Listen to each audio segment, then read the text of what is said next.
Dave, I just want to let you know how disappointed I am in you. Why? What's wrong? The Henry account. Someone made a mistake, and it cost the company $1 million. Wait a minute. I didn't have anything to do with the Henry account. I didn't say it was your fault. I just said I was going to blame you.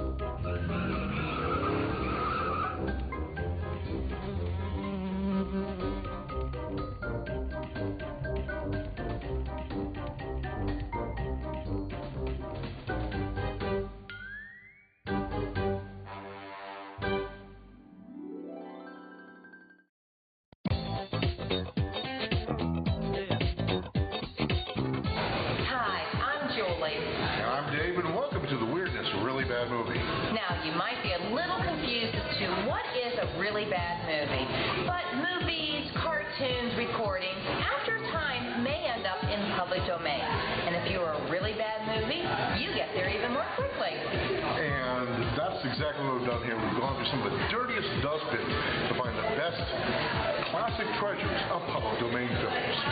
Dave, I don't think you can use classic treasure and public domain in the same sentence. Well, sure you can. The Maltese Falcon is a golden treasure which is not in public domain. I said corrected. Well, even if you're not able to enjoy the movie, we're hoping you'll still have a good time with us as we provide you with different comic sketches, interviews, little segues. We even have a multiple guest weirdness quiz. And in case you hadn't noticed, zoom around a little bit.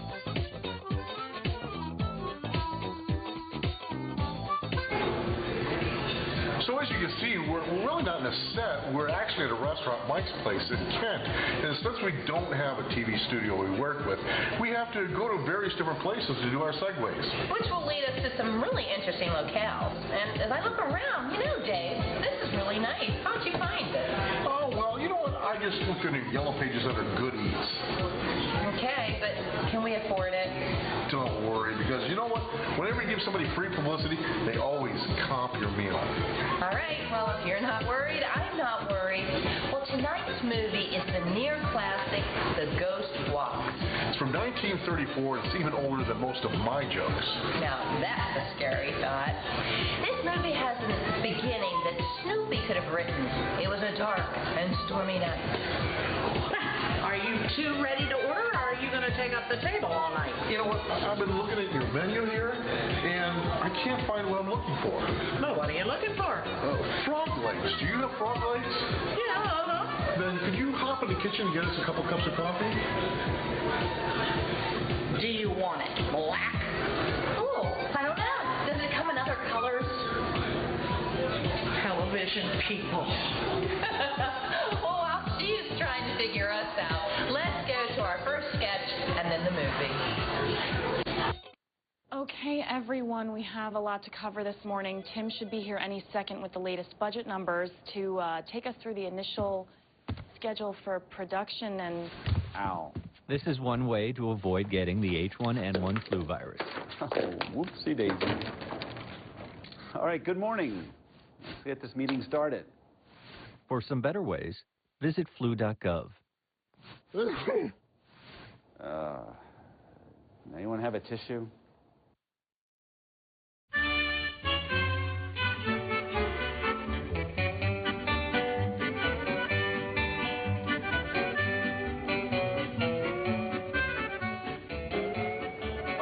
I know I'm late, but I'm really having a heck of a day. I just need one drink. Just one drink and I'll be on my way home. Okay.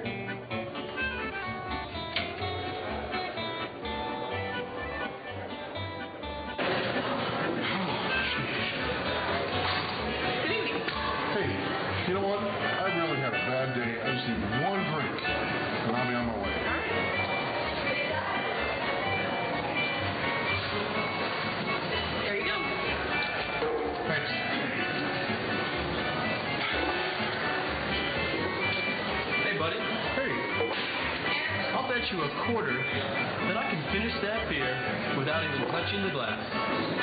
You can drink this without touching the glass. Yep. You use a straw.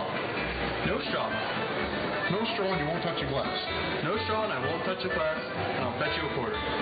Yeah, can't do it. Watch.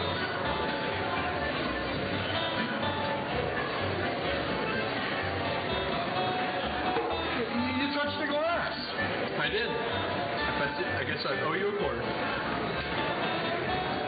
And this? Yeah. I need just one drink and I'll be on the way. You finished it already? I didn't finish it. I didn't start I it. just gave it to you a second ago. You are cut off. That is it. No. No, somebody that came over, I cut him off. He's giving me a hard time. No, Help me you out. see, this other guy came and he drank my drink and all I want is one drink. No explanations tonight. No. I just want one drink and I'll be on my way. And the cheapskate only tipped me a quarter.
Erskine, you're fired.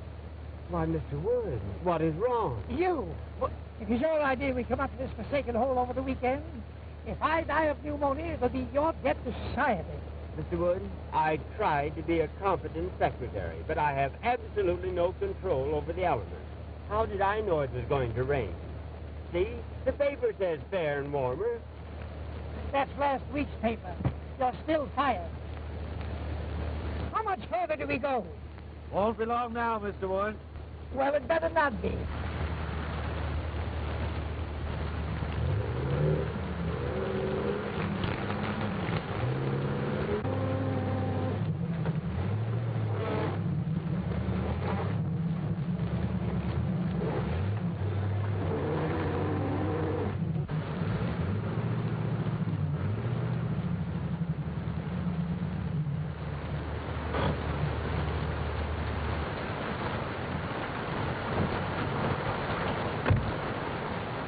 Something the matter? I guess we're stuck. You guess you're stuck. What are you trying to do? Kill me? Oh, no, it's not as serious as that. We just skidded into a fallen tree. Don't stand there. Don't stand there like a trained seal. Suggest something. I'm sorry, sir, but I never did work well underwater. I know this part of the country intimately. There are several houses nearby. We can walk to one of them. Swim, you mean? I see a light down that way. You couldn't see a light if you looked at the forest fire.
Raines.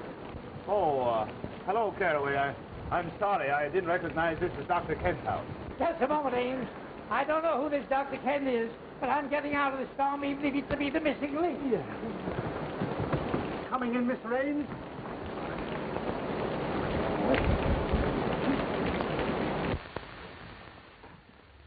Ames. Well, this is a surprise. Good to see you. Yes, I suppose it is a surprise. We skidded off the road, hit a tree, and became mired in mud, and yours is the nearest house. Oh, pardon me, Dr. Kent. This is Herman Wood, the famous theatrical producer. You no doubt have heard of him, even if you haven't met him. Delighted, Mr. Wood. You're courageous to face the storms we have up here. Courageous. Insane, you mean? How do you do that? And this is Homer Erskine, his secretary. How are you, Erskine? Oh, wet. I agree with you for once. Hello, Gloria. Glad to see me. More than you know. A certain gentleman here doesn't take our engagement seriously. Terry. Hello, Ames. How do you do? Gloria. This is Mr. Wood, Mr. Erskine, Miss Shaw, and Mr. Terry Gray. Oh, Mr. Wood, I've heard so much about you. Yeah, I was afraid of that. How are you, young man? Still quite normal, thank you. Nice of you all to drop in like this. Your idea, wasn't it, Ames? After all, you were invited. That had nothing to do with it, and I assure you I wouldn't be here now if I could help it. We were just driving to my place where Mr. Wood was going to hear me read my latest play. Another play, Preston? My, you are prolific. Well, play or no play, I ought to be in New York, in bed. Well, I'm afraid you'll have to remain my guest for the night. My chauffeur tells me the roads are completely out. Oh, forgive me for keeping you in these wet things. I'll have Caraway show you to some rooms immediately. Then you'll join us for a cocktail before dinner for your staying, of course. Well, I like the cocktail part of the program. Oh, Caraway, take Mr. Ames and his friends upstairs immediately. Owing to the storm, they're going to stay for the evening. Yes, sir. This way, please.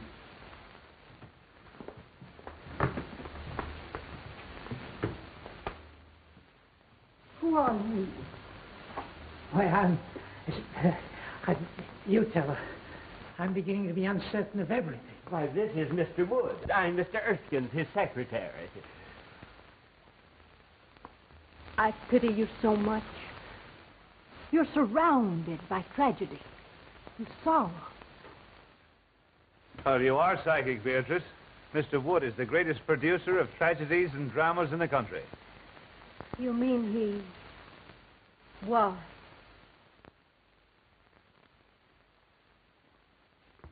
Hey, Ames, about this play of yours. Why, yes, it's in my bag. As long as we can't reach my place, why not let me read it to you here? I just remembered an important appointment tomorrow in the city. I must return tonight. Isn't that right? Yes, absolutely. He has to address the Travelers' Aid Society. On the proper way to fold a timetable. My dear Mr. Wood, I would gladly assist you, but until the storm abates, there's no way of reaching the city. Well, we may as well accept the situation, Mr. Wood. We'll have a good dinner and then retire to Dr. Kent's study for a nice, quiet reading. Perhaps it'll make you appreciate my play all the more. They say a full stomach breeds tolerance. Well, something tells me I shall need it.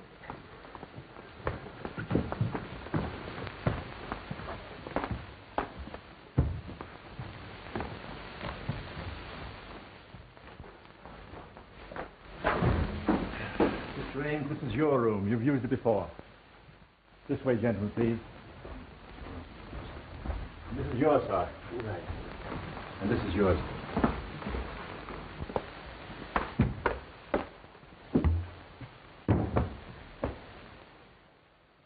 Just a moment. Have that coat dried out. Yes, sir. Right away, sir. Anything else, sir? Yes, close the door when you go out. Yes, sir.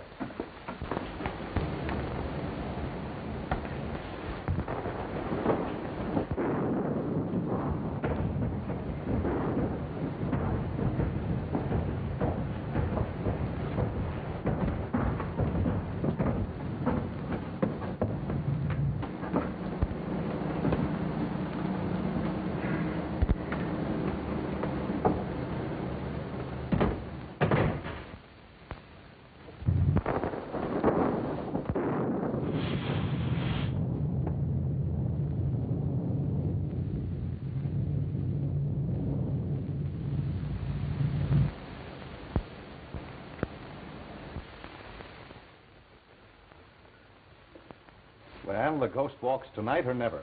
You don't sound very hopeful. To the contrary. Not only hopeful, but brave. I'm going to ask you to marry me and go to California, where the sun always shines and the oranges fall from the trees to your breakfast table. That's a beautiful picture on a stormy night like this. But with or without the oranges and sunshine, you know I won't marry you, Terry, because I love someone else. Terry!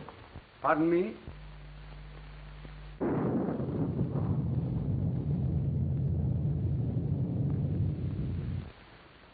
You're not a very easy man to discourage, are you? You forget that Gloria here is engaged to a mutual friend of ours. I don't think that's any of your business. Look here, Gray. I don't like your attitude. In fact, I don't think I like anything about you. So what? Why must you two always act like gladiators? Be sensible. Tonight of all nights must not be the time for any discord. You know I've never given you cause to think of me as more than a friend. That depends on your viewpoint. I might argue that statement. I'd like to give you the thrashing you deserve for those insinuations. Please.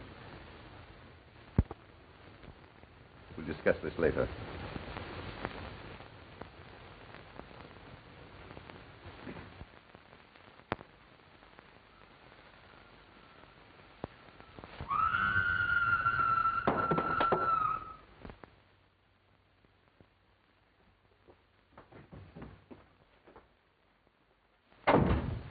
Erskine. Did you hear that scream? Yes, you sounded like a grand opera star with acute indigestion. Worse than that. Sounded like something on the humor. Oh, pure imagination. If I allowed a noise like that to scare me, your voice would have killed me long ago. Look here. Are you trying to insinuate I'm afraid? I'm just nervous, that's all. What kind of a madhouse is this anyway? Don't be so excitable. It's probably your liver acting up again. Have you your pills? My pills. Welcome back, and we hope you're enjoying today's film, The Ghost Walks from 1934. Well, Joey, are you sure you really want them to be enjoying the movie? What do you mean? Well, this is the weirdest, really bad movie, right? Yeah? So if they're enjoying the movie, then that means our sketches are really bad. Oh, right. I'll try again. Good. Welcome back, and whew, good thing we stopped the movie when we did. 2 more minutes, he may have done something desperate. Desperate? Like what? Another handful of candy. We're not promoting tooth decay, you know. Not unless somebody pays us for it. Ah, great. And the next segment's brought to you by Bad Breath. All right, you two. Are you going to order? You know, we're not getting any younger around here. Speaking of bad breath. Now would be fine. I'll have a chicken sandwich, barbecue, salad, French dressing, and an unsweetened iced tea. Thank you. And what about you, Buffalo Brat? You know what? Bring me this hamburger. The meat really burnt. The cheese, not melted on, but crusty around the edges, on a moldy bun with cold fries and a warm Coke to wash it all down. Oh, I can't serve you anything like that. Well, why not? You served it to me last week. Tell me what you want, or I'll give you what you deserve. All right, make it a cheeseburger fry. And how do you want your burger? I want it rare, very rare. Okay. Hey, Charlie. Basted bird with French lettuce and a number 3 basket. Very well done. Hey, I said I wanted it rare. Look, buddy, around here, well done is rare. Well, while Dave's trying to figure that one out, let's return to our movie. This financial advisor is being accused of committing one of the largest investment frauds in the history of the United States. I guess we're not going to Aspen. That's fine. You see, I like tennis balls. He likes insider trading. So he's going to jail, and I'm going to a shelter. And no, they're not the same thing. Shelters are for good pets that want to be adopted. Jails are for criminals. I've done nothing. Uh-oh. Ooh, okay, I stole a cheeseburger once. I'm a dog.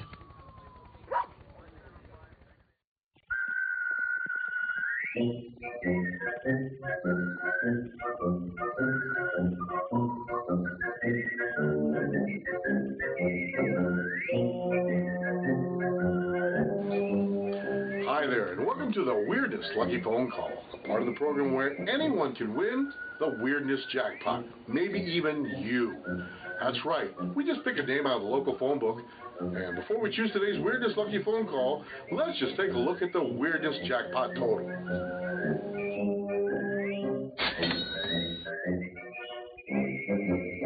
There you have it, $13.57. Now, if I could have a local phone book.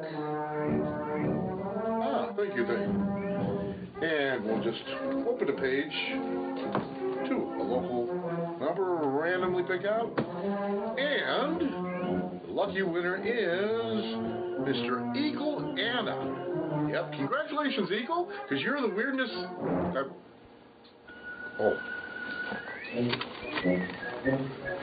Today's winner is Ms. Anna Lake of Barberton. So let's just give her a call. Good thing that I turned the phone book around. Probably been calling Tokyo.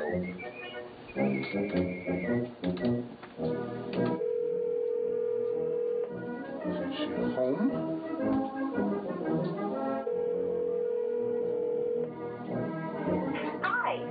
Hi, Anna. I'm Dave, and I'm calling from... Right now, but if you wish to leave a message, do it after the beep.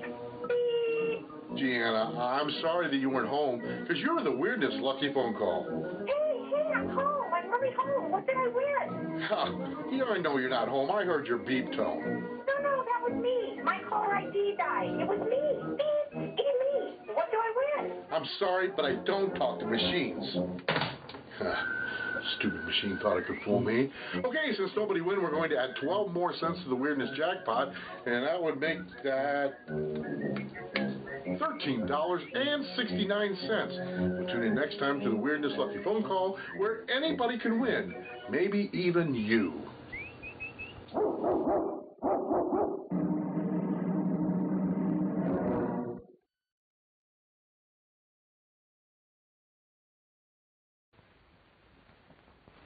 Any of you folks hear a scream? Yes, it frightened me too. Yes, I can't understand where it came from. Tell them where it came from, Ames. You've heard it before. Why scare your friends unnecessarily? Perhaps you're right. Any scream you may have heard probably came from Beatrice's room. She's Dr. Kent's patient and Mr. Gray's sister. You met at the foot of the stairs. She's just a little irrational at times. Well, as far as I know, it's nothing to worry about, simply emotional outbursts. Don't you just love a night like this? This old house seems to belong in the rain and thunder. I read a book once about an old house, and I don't know how many murders happened on just such a night as this.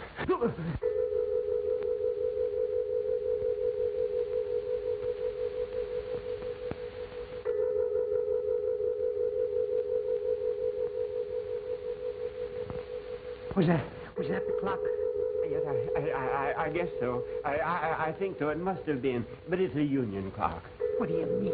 Well, it strikes any old time.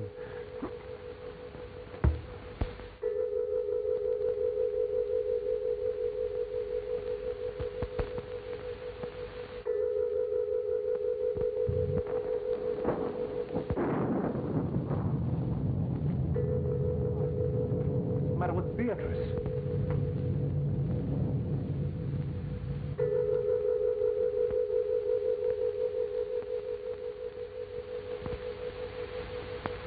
Yes, John. I am waiting for you. I am waiting.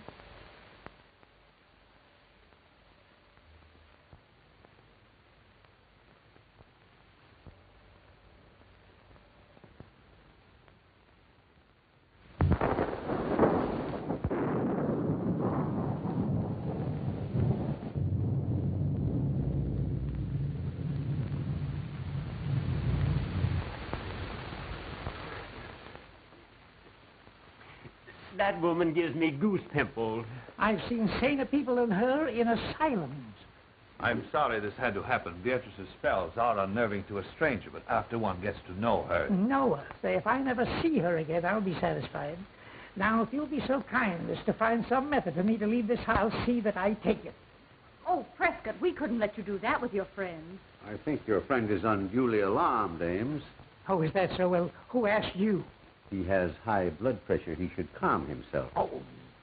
Miss Beatrice's actions are nothing to fear. She simply dwells in the unknown. As her attending physician, I can speak freely. The girl suffers from hallucinations and the shock of a tragedy that occurred in this house 3 years ago this night. Mr. Ames remembers that night very distinctly, no doubt. That's why he shuns my house. Dr. Kent, I see no reason for making my sister's grief public talk. I bet the doctor's going to tell us about some terrible operation. That ought to be cheerful. The unsolved murder of your sister's husband must be public talk in this house. Murder? I have taken notes on her actions since that night, and each year, at this hour, the flutter of that sound is heard, and she has acted as though the spirit of John, her dead husband, had returned to her. That's all there is to it. Erskine, we're leaving. Dinner is served, sir. No, we're not. Ghosts or no ghosts, we're eating. We're leaving. Don't disobey my orders. No, I'm not. You fired me an hour ago.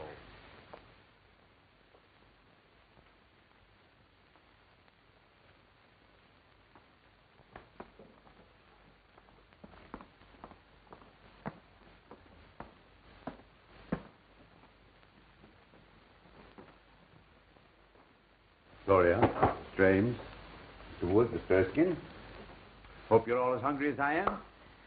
Just give me an aspirin. Just give me anything but a tomato surprise. I've had shocks enough. This is about as cheerful as an undertaker's picnic in a cemetery.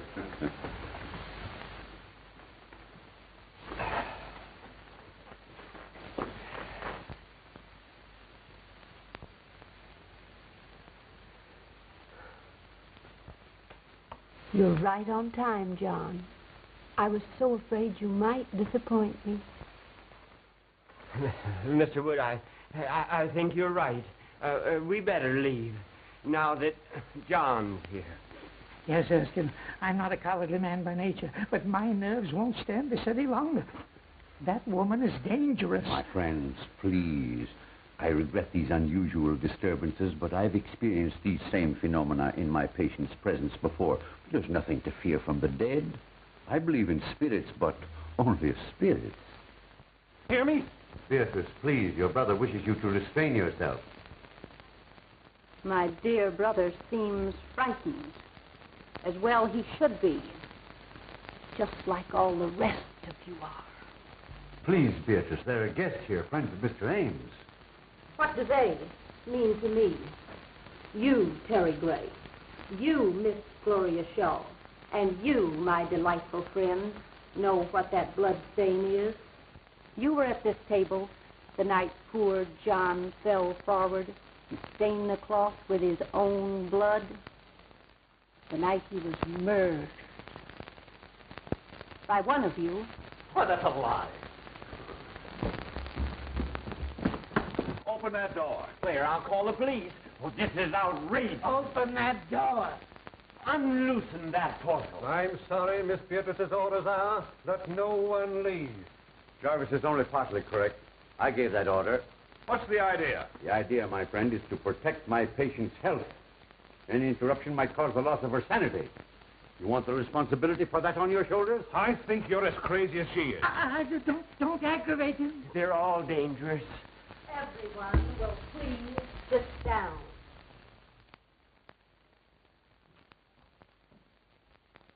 You can't frighten me into anything. I don't know who killed your husband, but I believe your brother can tell you. I thought you'd try to insinuate something like that, and I'm glad you did. Now I can voice what I've suspicioned these past years. You were jealous of John. You wanted to marry Beatrice for money. You, a penniless hack playwright. She preferred John, and you killed him. There's always been insanity in your family. Wait. He's right. I, too, always thought you killed John. You're unscrupulous enough to have done it. That's enough of that kind of talk. You aren't free from suspicion either. As John's cousin, you inherited more money from his death than I did. How dare you say that? I can't listen any longer. in the name of humanity, allow Erskine and I to get out of here before they kill each other. I appreciate that we have outside witnesses to what is going to happen. There is a murderer in this room, and we're going to find him. John, tell me the person who killed you. Speak quickly. Why don't you admit it? Hurry, before it is too late. You'll talk now or I'll break your neck. Lights! John! John!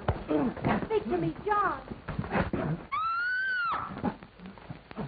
Jarvis, turn on those lights.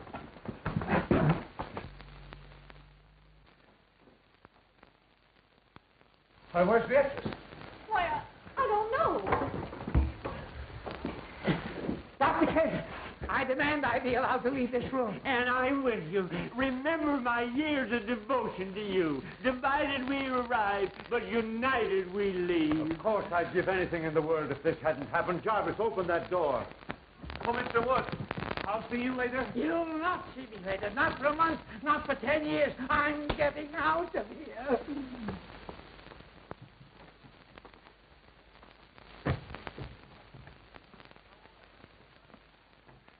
And so ends the first act of my little play. Oh, darling, it was wonderful. Well, we certainly scared those two. Isn't Wood famous for his temper? Isn't it remarkable how they reacted almost exactly as you had written them into your play? Oh, I'm tired, and we've 2 more acts to go. Well, you're as clever a group of actors as I've ever seen. And I've got Glory to thank for finding you. Didn't I tell you they were troopers? You don't think we frightened them too much, do you? What's the difference? It's a bloomin' autoplay, ain't it? Oh, Jarvis, go get Beatrice. Good old Beatrice. She certainly played her part well. Yay, but I was afraid she wouldn't scram before the lights turned up.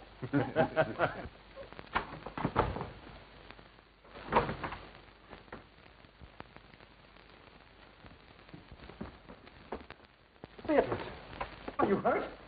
Beatrice, what's the matter? Speak. She's dead. This is my room. No. And whoever it does belong to has a gun. A gun? No, let's don't annoy. Oh, shut up. This may come in handy. A manuscript. The Ghost Walks by Prescott Ames.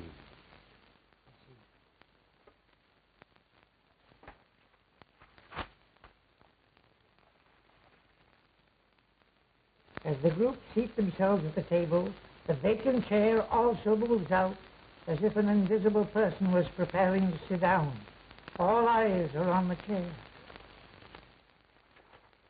As the vacant chair slides back to the table, Beatrice addresses its invisible occupant. Beatrice speaks. You are right on time, John. Erskine, we've been witnessing a dress rehearsal of Ames's horror play. You mean all those scares were part of the play? Certainly. Here, let's try it again. Here, listen to this.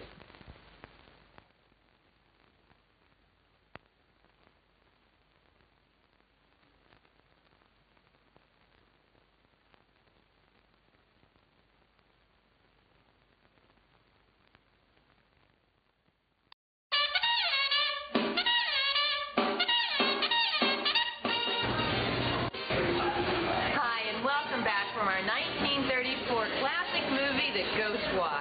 We hope you've been enjoying yourselves, but right now, it's time for our Weirdness Restaurant Multiple Guest Quiz. That's right. Now just jot down your answers and we'll correct your papers right after the broadcast. Hi, and welcome to the Weirdness Restaurant Quiz. Question number 1. Why do they place 2 forks at a place setting? A. One is for your salad. B. The hostess doesn't know how to count. 3. The busboy dropped one on the floor and he forgot which one it was. D. You use it to harpoon the waiter when you're ready to order. And question number 2. When entering a restaurant, the hostess will A. Seat you, B. Beat you, 3. Ignore you, or D. Nothing because you're supposed to seat yourself. Okay now, ready? Question number 3. If you are satisfied with your dining experience, you should do what to your server? A. Tip them at least 10%. B. Trip them. Number 3. Give them a tip to the third race at Northfield Park. Or D. Nothing, because McDonald's employees are not allowed to accept tips. And our fourth and final question, what should you do when exiting the restaurant? A. Take a to-go menu in case you wish to call in and order later. B.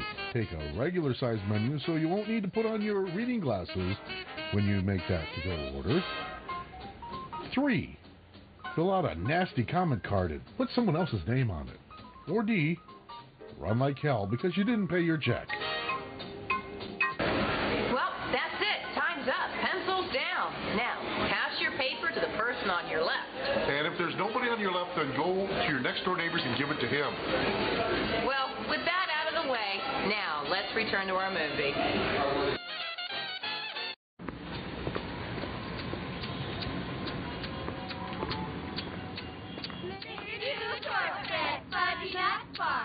How many trees in the cookie jar?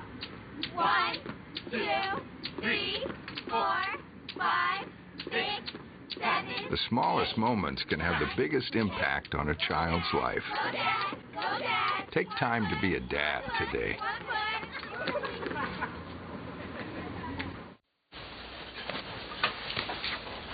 Honey, the credit fairy doesn't exist. What? It's make-believe. Nobody left anything under your pillow. If there's no credit fairy, then we'll make our credit score go on. We will, by doing things like paying our bills on time. There's no magic to improving your credit, but there's help, and it's free. Go to creditfairy.org. What?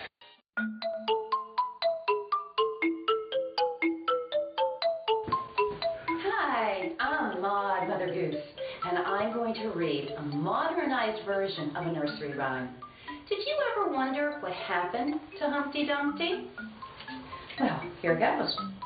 Humpty Dumpty sat on a wall. Humpty Dumpty had a great fall.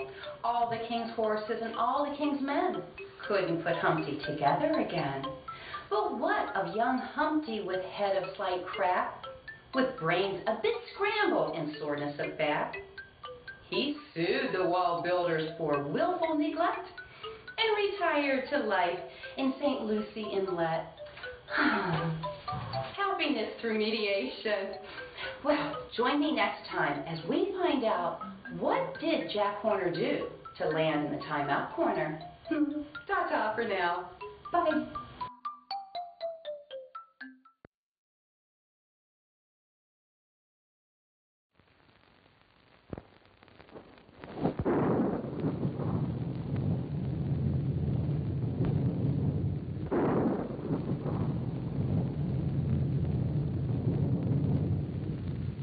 I'm afraid my play has been surpassed.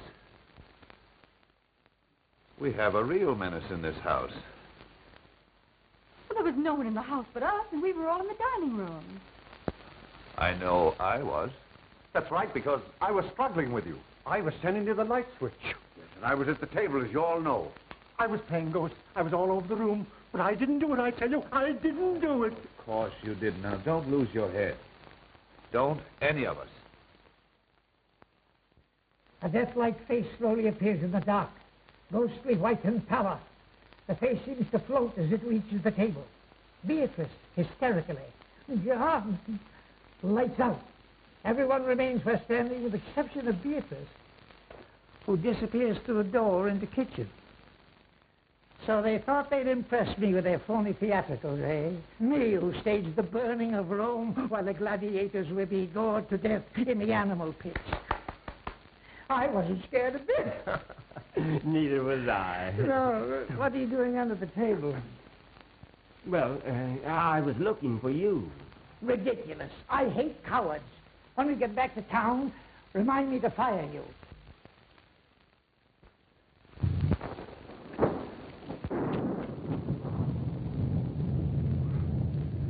let the play continue.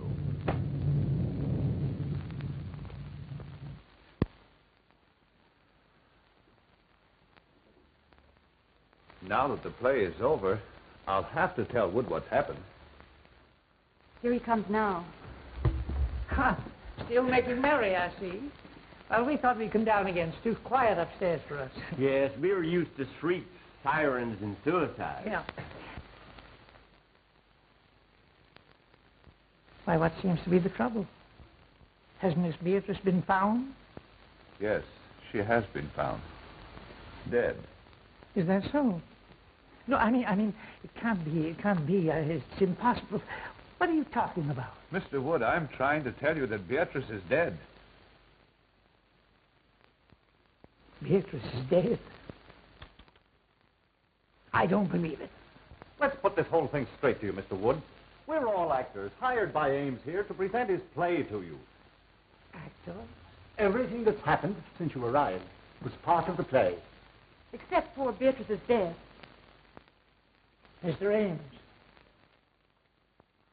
am I to understand that I've been witnessing part of the play you were to read to me? Yes, I thought it a good method of presenting it to you. You see, this is really my house, and the fallen tree on the road was all part of my scheme to fool you. The storm, of course, was an added break. Well, if these chills and thrills have been theatricals, where does the death of Beatrice fit in? Surely you don't destroy your characters. Somebody evidently does. We don't know any more about it than you do. The police should be notified. Now, wait a moment, everyone, please. I know that this is even more confusing to Mr. Wood than it is to us. He still believes we're putting on the play. So the only thing we can do is to show him Beatrice. By all means, do. Yes, death is no novelty to us. No. We stage it 8 times a week, including matinees. And benefits. Now remember, no one is to touch the body until the police arrive. In there.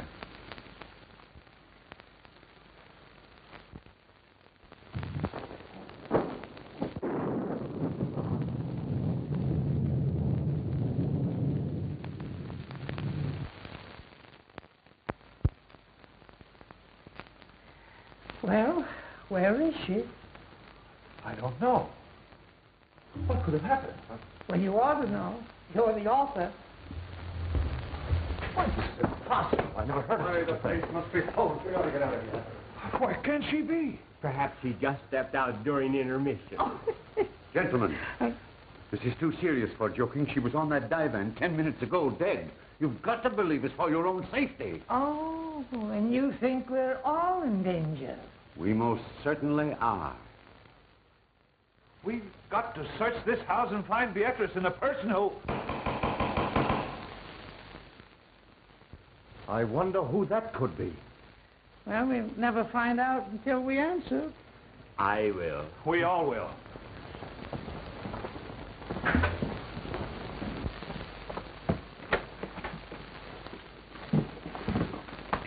Who are you? Who are you? A guard from the Greystone Sanitarium. Seen anything of an escaped patient around here? What kind of a patient? A quiet one, until disturbed, at which time he becomes slightly murderous. Well, so help me if this ain't a night. Oh, what's going to happen to us next? Who are these people? I didn't know anyone was living here until I saw the lights. What makes you think he came here? Empty houses make good hideouts. I never saw or heard of anyone living here in the past few years. Well, I've been living here about a month. I think you've come to the right house at that. Yes? Has anything happened? Uh-huh. A murder and a disappearance. What are you winking about? Winking? Why, my dear man, you're saying things. I simply stated a murder had been committed. Murder? Ah. Well, it's him all right, then. Who is this man you're looking for? At the sanitarium, we'd call him Case 222. I guess you'd call him a homicidal maniac. A maniac? And you think he's loose in this house? Now, be perfectly calm.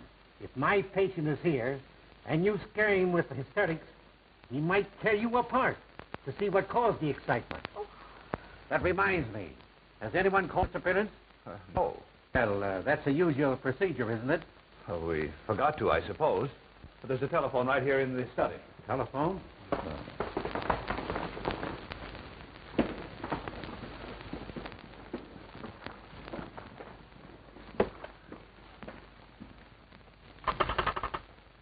Hello?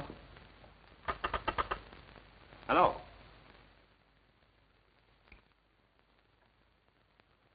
Cut. I suppose no one knows who did this. Why should we? You don't think it's fun to be isolated with a maniac? If the plate calls for it, yes. Well, I don't know what the rest of you are going to do, but I'm driving into town for the police. Wait, it isn't safe outside. I'll walk with you to the garage. Thanks. I'll be right back. So those who want to go to bed are safe enough. Besides, it's easier to die in bed. Come on, Ken, let's turn in. It's as safe up there as here if we lock our bedroom doors.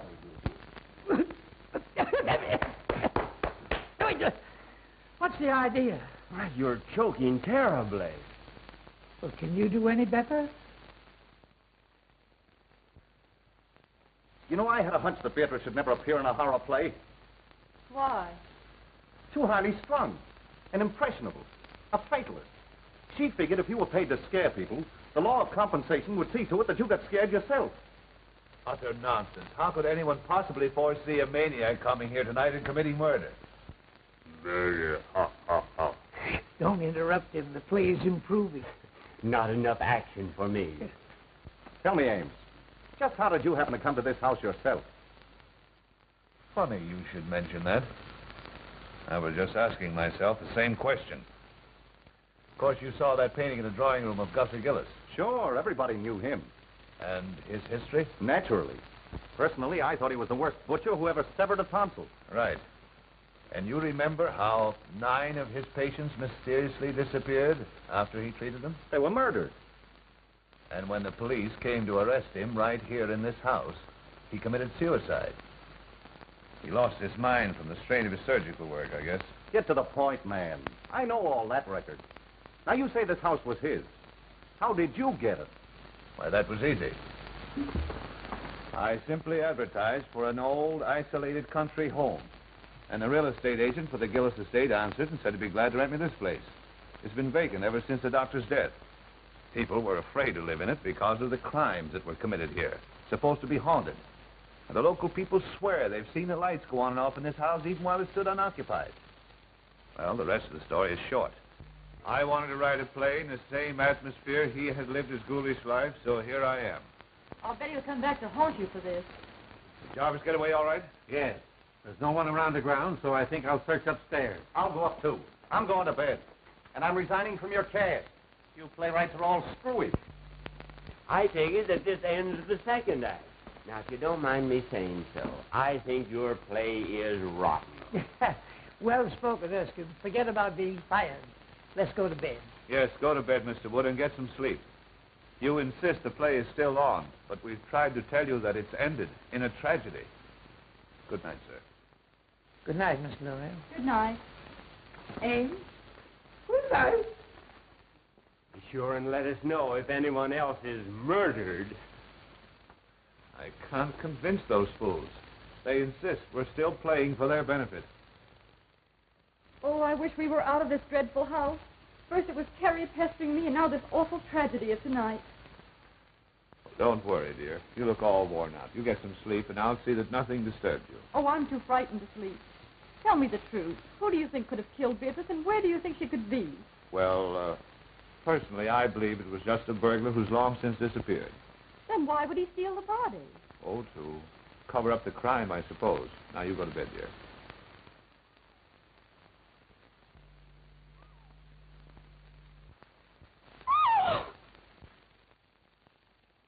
Why, Gloria, what is it?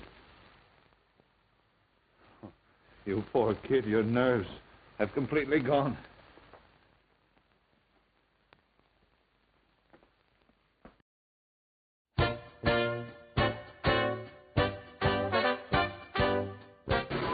Welcome back from our 1934 movie, The Ghost Walk. And we're hoping you're having just as much fun as we are. I really doubt they are, Dave. What do you mean? You're too easily amused. I've watched you for the last 10 minutes making faces at yourself in a mirror and laughing. That was a mirror? Yeah. What'd you think it was? I thought it was an aquarium. Really? Well, that does explain the pufferbelly fish. Well, that does explain the puffer fish, but it doesn't explain you, Dave. No. Well, ready to order dessert yet? Dessert's my favorite kind of meal. Do you have a dessert tray you could show us? Well, we did. But the customer on table 9, he ate every one of those desserts off that tray. Oh. I bet he's going to have a bellyache tomorrow. Oh, you got that right. Every one of those desserts was made of plastic. Oh, darn it. I was going to order the plastic pudding. Oh, no. You don't want the plastic pudding. You want the plastic apple pie. Well, while we wait for Dave to decide on his favorite plastic dessert, stay tuned for a Weirdness public service announcement. You know what? That plastic sundae looked pretty good.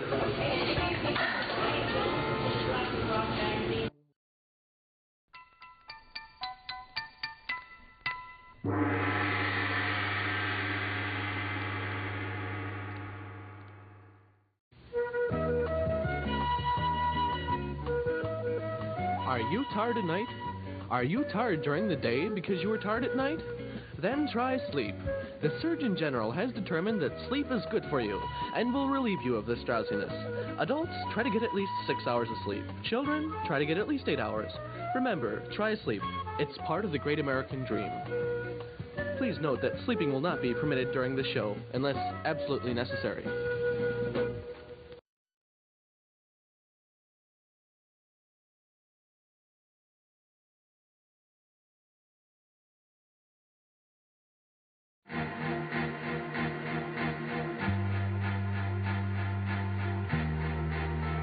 Coming home can be hard if you're a veteran of Iraq or Afghanistan. You may feel like you're all alone. But you're not alone. At IAVA.org, your fellow vets are all around you.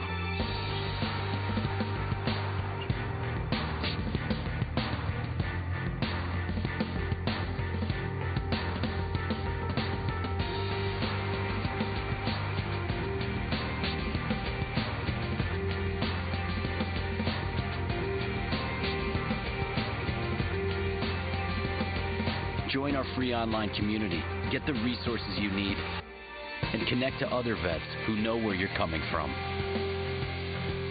IAVA.org. We've got your back.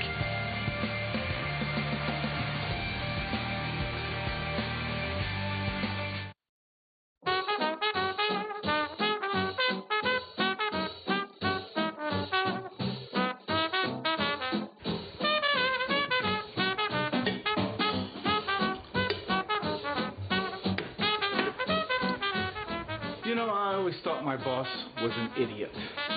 So I quit and went to work for myself. Now, my new boss is an idiot, but at least I respect him.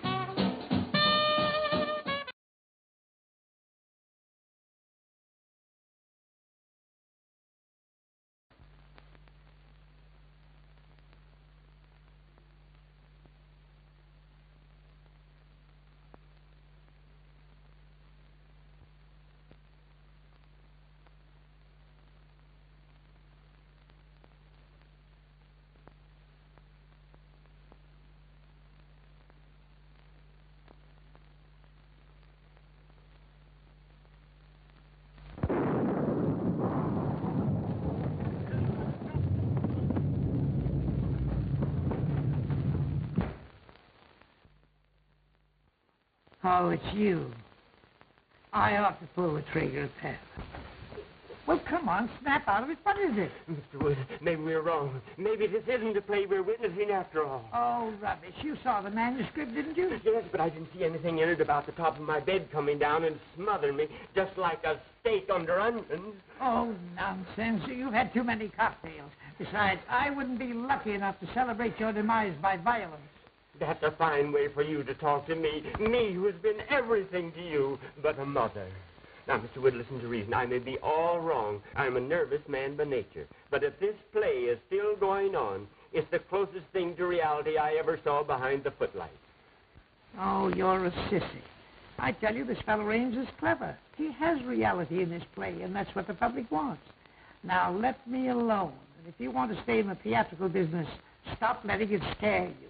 Oh, I was kidding all the time. That bed bracket was only a dream I had. And you were in it, too. I was not. I was reading. Yes, I saw that. You were reading a book on psychics. You were worried about the future yourself. Say, go home and go to bed, will you, please? And if you want to think of the future, remember I'm firing you. Mr. Wood, I have a premonition that we must stick together tonight. You need protection. You mean you do? You're trying to muscle into my bed because you're frightened. Go home. Oh, my dear employer, play or no play, I have no relish for my own couch. Move over. Say, this is all Tommy rot. You've got the mind of an oyster and the nerve of an acrobat. As my secretary, I do allow you to share my office, but that does not include my bed. Hey, you were born in October, weren't you? Yes, during the National Apple Week. Why? It says here, your type is the instincts of a bloodhound, the heritage of the homing pigeon, the attributes of the ferret, and the heart of a lion. Yet you snuggle beneath my quilts, you cream puff, because of make-believe players scaring you. You're fired once and for all. Will you please close my mouth if I'm snoring? I have adenoids. Adenoids, too? My Lord.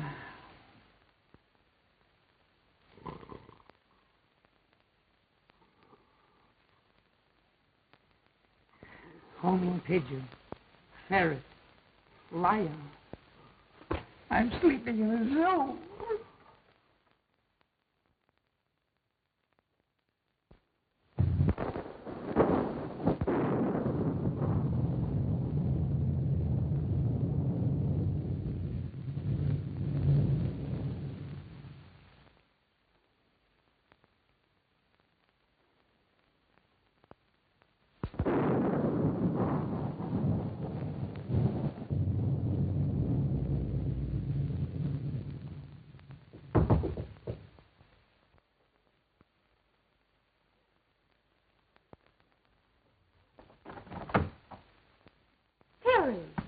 I was worried about you.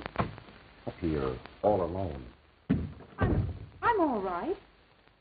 Listen, Gloria. You know I love you. Why do you always give me the cold shoulder?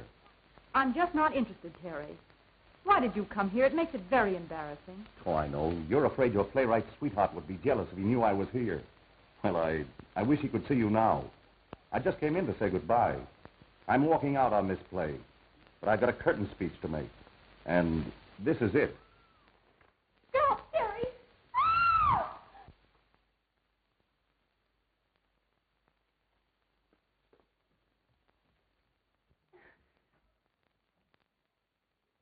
Gloria! Gloria! Oh, you fool. Now see what you've done. I'll hide in that closet until he goes. If you tell him I'm here, I'll say you invited me. Understand? Well, Dolly, what frightened you? I saw a man. Well, where was he? He came in that door. I screamed and he went away. Oh, you poor kid, what a narrow escape you had. Wonder what that feeling was about. There's a light in Gloria's room. Let's see what's up. You take it easy. I'll find a guard and we'll search the house again. What's happened? We heard screams. Someone tried to break into Gloria's room. What? Who? I don't know. Here comes the guard. Seen anything? Plenty. Gloria was almost attacked by someone. Fancy that. Who do you think it was? I don't know. We'll wake up everybody and find out. Good idea. Let's try Teddy first. Oh, Terry. Gone. Not a sign of him. Whose room is this? Oh, that's mine. And there's Erskine's room and that's Mr. Woods. Well, let's see what they know.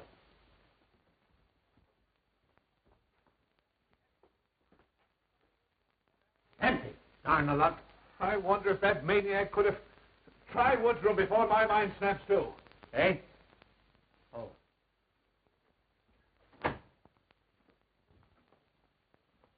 Hey, you two.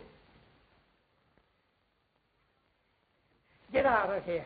My office hours are from 10 to 4. Seen anything strange in here? Yes. Here's an exhibit that ought to be in a museum. What are you doing in here? I was sleepy. Is the play on again? No. We're just having a roll call.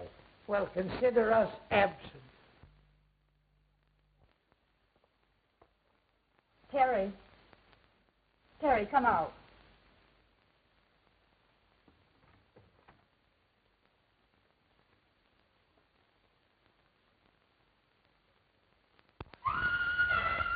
Gloria, what, again? Oh, let's don't miss this. I might as well be a fireman.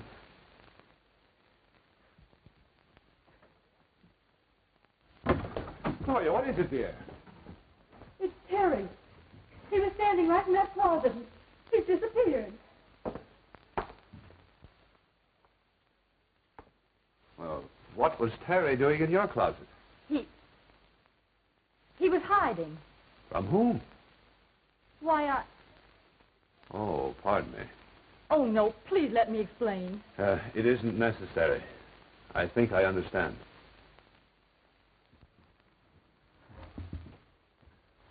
I'd sooner trust a lunatic than I would a woman. Yes, they're more reliable.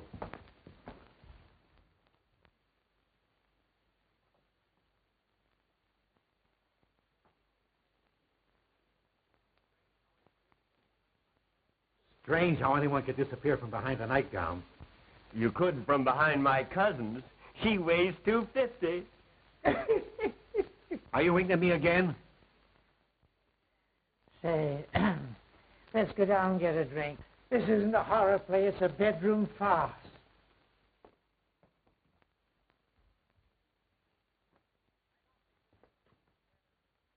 I don't think this situation is fair to me. You people are of very little help. That patient of mine is evaporating. He thinks all I've got to do is to look for him. Besides, I promised to be a fourth of bridge tonight with some friends of mine. Speaking of wasting time, Jarvis should have been back from town with the police long ago. Oh, Caraway. Well, you and Kent go back upstairs, please, just to be near Gloria. I couldn't stand seeing her myself just now, but I don't want to expose her to unnecessary danger. I understand. We'll be glad to help. I'd just as soon go up again anyway. I'm dead. Please don't use that word. I don't like that fella Caraway. Oh, forget it. He's just a seedy butler. Well, I feel duty-bound to see this night through. I live here and all that, but I'm beginning to reach the breaking point. The situation is getting out of hand. It seems to me you're about as useless a guard as I've ever seen. Well, I've worked in 2 penitentiaries and 3 asylums and never had any complaints. Best actor of the bunch. Well, boys, I'm going to retire from now for the second time tonight. Abe, go on with your rehearsal, but don't disturb me for the finale. And again I say, Please continue. I never walk out on anything that doesn't cost me something. What does he mean? Oh, these fools think we're putting on a play for their benefit. I'm hungry. I could destroy a few vitamins myself. Well, you'll find some food in the kitchen. I'll be waiting for you here.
Hello?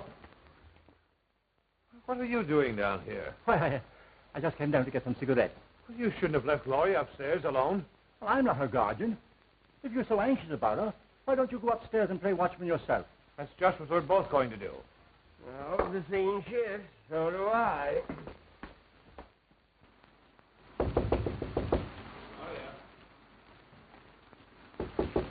Gloria? Gloria!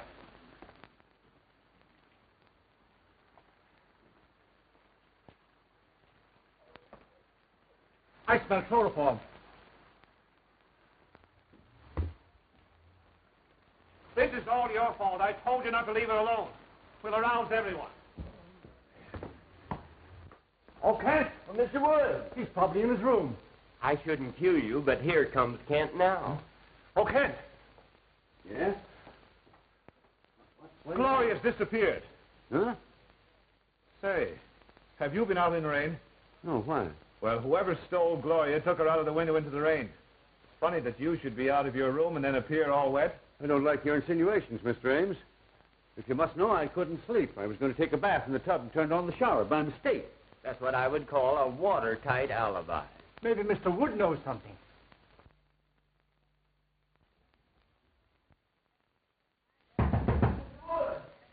I'd have more privacy in a convention hall. Come in. Mr. Wood, some gentlemen to see you. Have you seen Gloria? She doesn't seem to be here. Why? Gloria has been kidnapped. Goody, goody.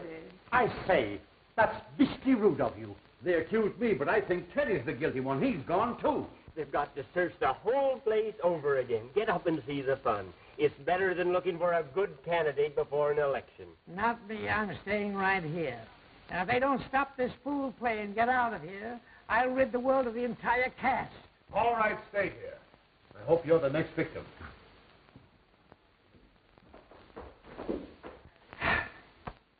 Mr. Wood, could I have a word with you? If you try to get in this bed again, I'll shoot you, so help me. I only want to say that you're right, as usual. The play is still going on. Of course I'm right. I know the theater like Barnum knew his elephants. And I'm not cross with you, Erskine. In fact, I'm going to raise your salary. Thanks. People don't disappear every 5 minutes in real life. Unfortunately, some don't. I'd like to get some sleep. But the play... Earn some of the money that I pay you by watching it for me. Why, I thought you fired me. Not till we get back to town. Now, shut up and get up. Guard! Guard! Huh? What do you want? Fine, help you are. Gloria's been stolen. You're standing around here eating chicken. Well, one must eat occasionally. What makes you think the lady was stolen? Rather an antiquated way to acquire a woman, isn't it? Oh, shut up. Her window was open. She must have been taken out of the house. I'm going to search the ground. I'm with you, Ames. Hey, you. Come here. Where's your friend? If you mean my honored employer, he's upstairs in bed. I think I'll go up and look him over. There's something queer about you both. He winks at you and you wink at me. And I don't like it.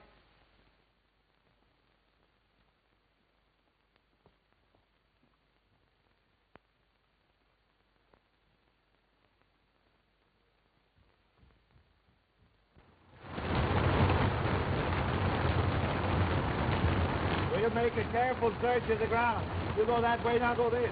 We'll search the house and I'll meet you front. Right. Right.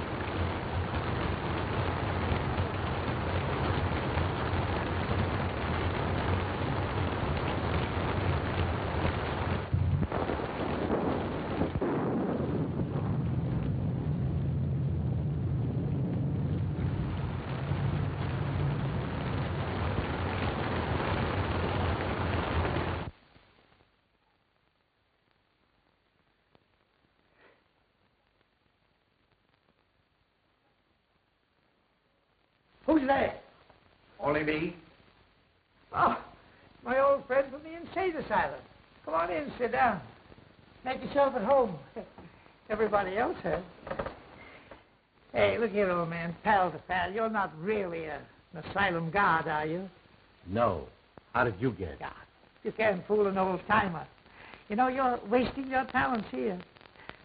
You're too good for this stuff. The whole world knows that. I said good, not perfect. Like that play. You know, I've been thinking that over. It's mighty darn gripping. I think it's pathetically bad. I'll have no part in it. Are you under contract to Ames? Me? I should say not. But I'm ready for a presentation now that will astound the world. I believe you are. I'll bet you'd be a sensation and a good part. And I'm going to give it to you. Kerman Wood, the man who has given more stars to Broadway than Edison has electric lights, will star you personally in an extravaganza. Splendid, splendid. Oh, are you busy Thursday? Let me see. No, I have nothing planned. Good. Come to my office next Thursday and we'll sign a contract. Splendid. But you should see me work first.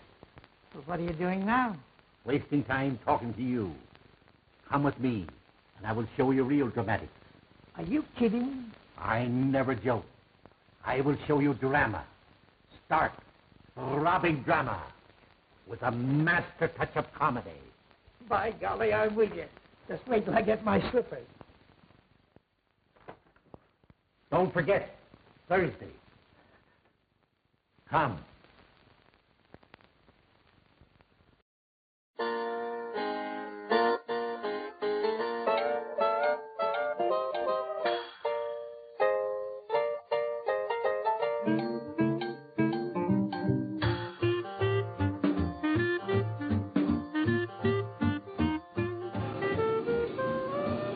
As we get ready to wrap up our 1934 film, The Ghost Walks, we hope you've been enjoying your time with us. We've been having a great time.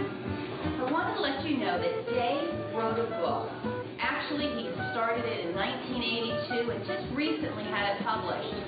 I think it took that long because he's either a perfectionist or it took that long to learn that many words. But here's the book. It's called How to Go to a Bar Alone and Stay That Way. It's actually a survival guide for the average single male who wants to be, he's single, he wants to go to the bar and stay that way. Truth is, probably not going to be able to get a date anyway. But just stay with us and Dave will be right here to let you know how to get one of his great books.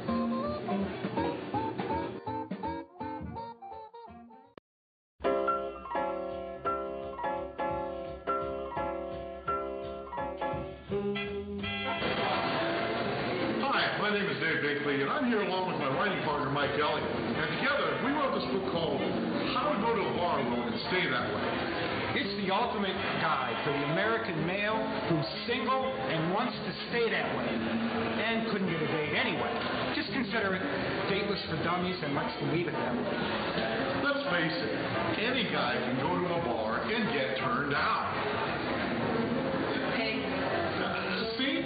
I didn't even have to try. You know, like I said, anyone can get turned down, but this book tells you the proper way of getting turned down. See, the whole thing is about goals and attitude. And by attitude, I mean you have to want to fail. It's a mindset. Think of it this way. If you go into a bar and you try to get a date and you don't get a date, then you have failed. You're a loser. You go home a failure. America hates failures. On the other hand, which would be this one. If you go into a bar and you try not to get a date and you don't get a date, then you have succeeded. You've won. You go home feeling great. America loves success. Now, in our book, we call that a successful failure. Maybe. Oh, you got a second door over there. Hey. Boy, someone going to get a surprise. I just sent her to the men's room. Now, as I was saying, ow! Stop hitting on my girlfriend. I wasn't hitting on your girl. What? What's wrong with her? There's nothing wrong with her. I just wasn't hitting on her. I just gave her directions to the bathroom. Then why did you just go into the men's room? I don't know. You have to ask her. Ouch! Just stop hitting on my girl. You know, that brings up another good reason to be left alone by girls. It's called the sore arm factor. Dave, just have another beer. Now, let's get back to the book. Now, this book will help you prepare for and enjoy an evening of solitude, one that you so richly deserve. Now, in this book, we'll teach you what to eat, what not to wear. We'll teach you how to get to bar, and most importantly, we'll teach you how to recognize rejection. Because if you get rejected and don't know it, you've missed the point. But would we leave you there? No, no, no, no. We have given you a list of snappy comeback answers so you can enjoy that moment of rejection and quite possibly even get the last word in. Guys, how often does that happen? Never. My girlfriend's over there. I want to know if you can do something for us. What's that? I don't even think that's humanly possible. Oh, well, your loss. And not only that, this book will also prepare you on how to defend yourself against desperate women who actually go to a bar in order to get a date. It'll teach you how to recognize them, how to deflect them, and how to run from them if necessary. We've seen you guys around here. You've been here a while. Are you going to be here much longer? Why?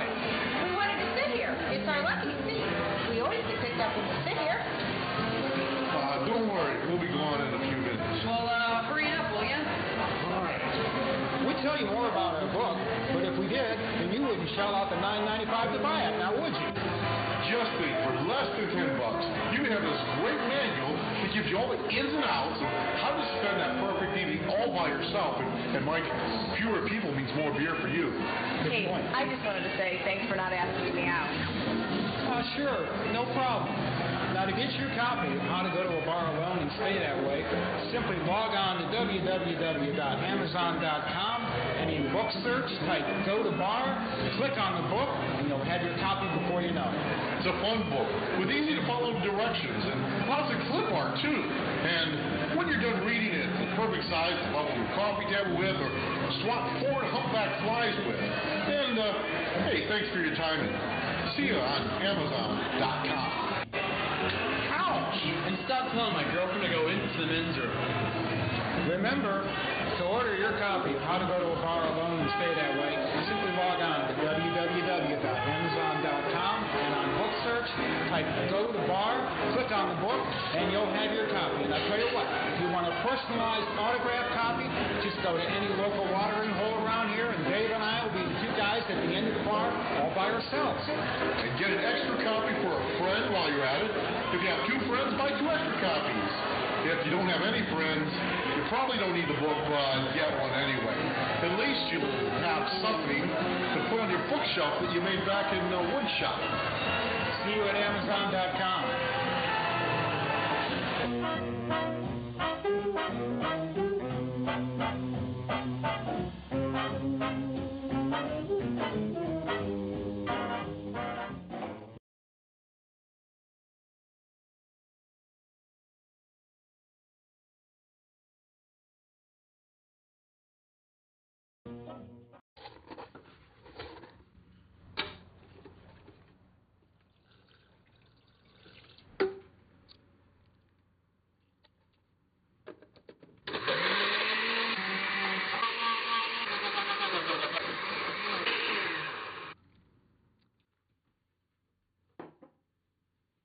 The smallest moments can have the biggest impact on a child's life.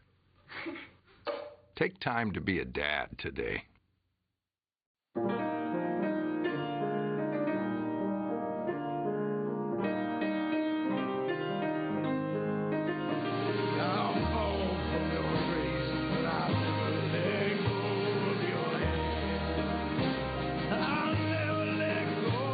Americans is struggling with hunger. Who's the 1 in 8 in your life? You can help today. Visit feedingamerica.org/1in8 to find your local food bank.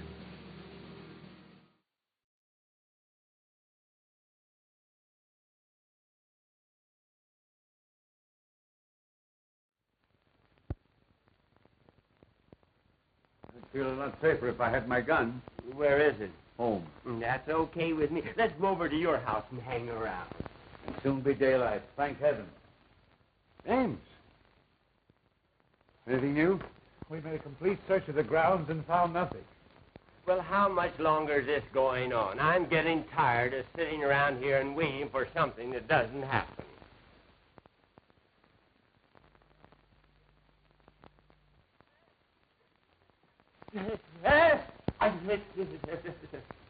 The picture. It's alive. It winged. What's the matter with him? He must be balmy.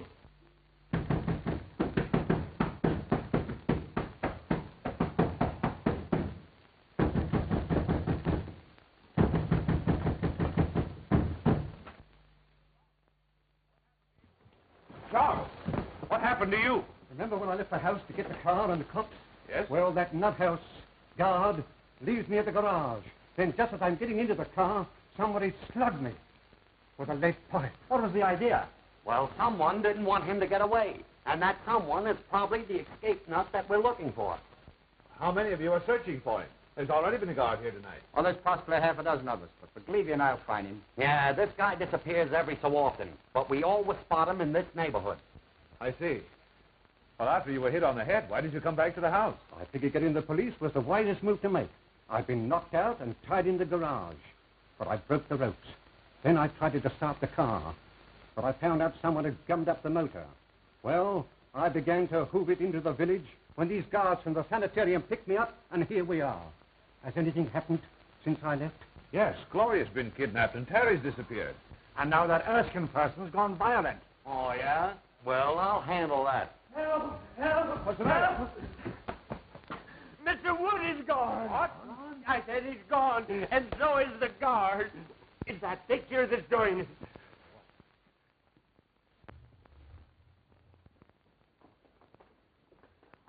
Oh, what's the matter with it? Its eyes moved. It glared at me. Why, it's as solid as the wall. You're daffy. Those eyes never stared out of nothing but a paint pot. I say someone looked out of that painting. Okay, brother, we'll soon find out who's nuts around here.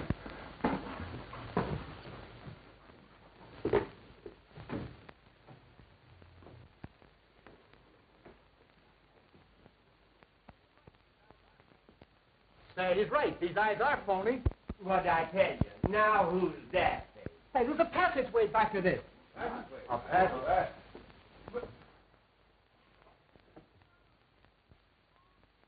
Look! It's moving!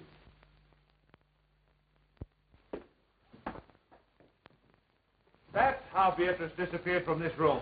Well, I'm going to find out where it leads to. I'll go with you. Be careful. It looks dangerous.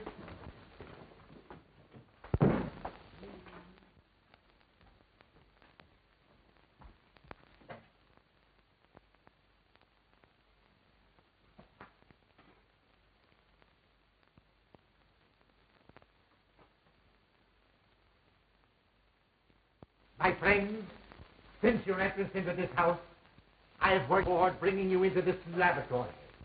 Years ago, a famous surgeon lived, worked, and studied here. His name was Guthrie Gillis. He is dead now, but I, Professor Elmer Trittery, will carry on and improve his work.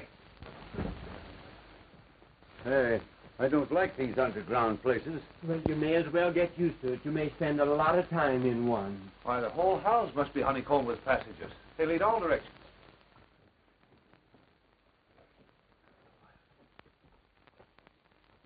I am the greatest genius you have ever seen. I have mastered my work. Work that has produced power almost divine.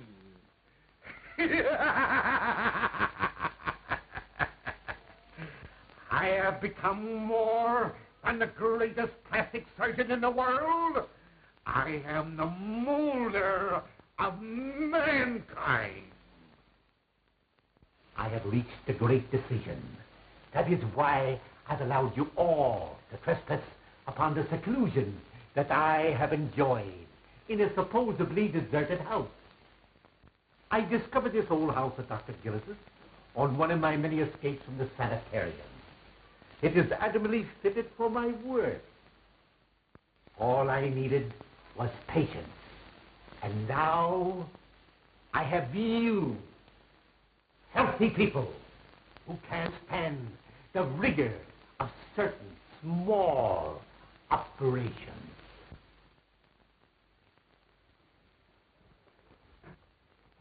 So wait. This looks like a door.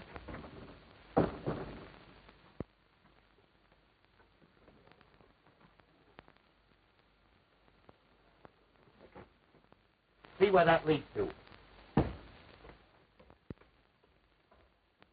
This patient you're looking for, is he violent? Sometimes. He almost killed a guard tonight when he stole his uniform. Oh, and he winked, didn't he? Leads into an open room with a swinging bookcase. Then Gloria did see something in that study. We've got to find her before anything happens to her.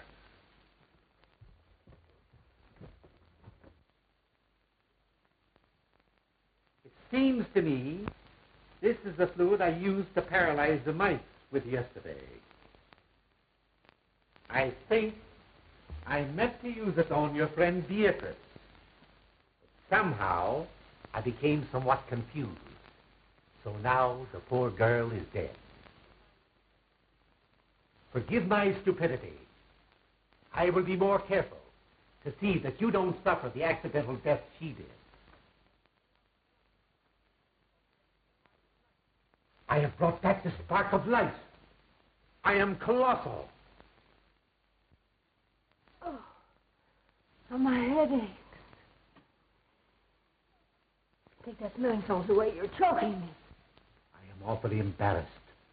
I thought I killed you, but I only gave you a headache.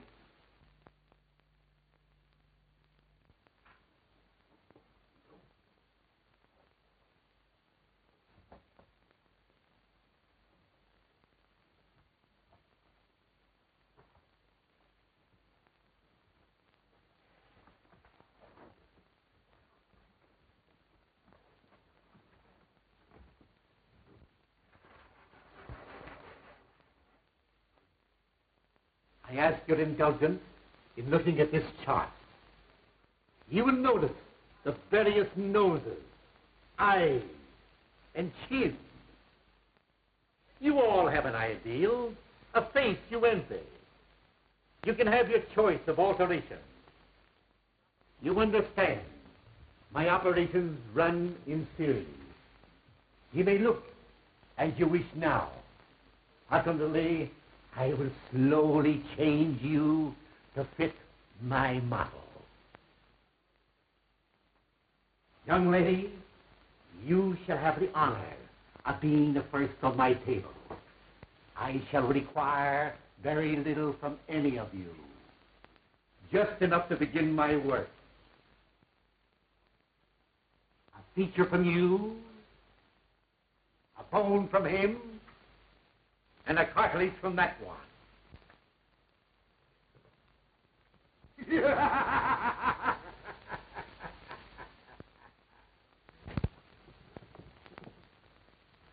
It's the guard. It's Professor Twiddly, the guy we're looking for. Then he's the nut. Well, he's dangerous. Let's get him. Wait a minute. Better not get him excited. I know how to handle him. Hello, Professor. Why, Mr. McLeavy, what are you doing here? Can't you see I'm busy? Sure, but you've got to come home with us. It's important. Home? Is there anything wrong? Why, don't you remember? You operated on your old friend Julius Caesar a couple of days ago. Did I now? Sure. Funny, I forgot.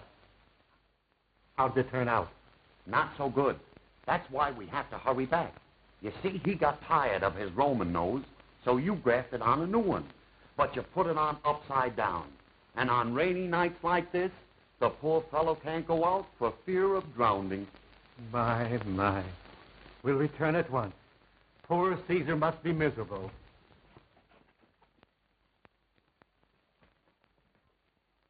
Oh, Prescott, take me out of here. I never want to see another horror play. Well, don't worry. I'll never write another one. Yes, you will.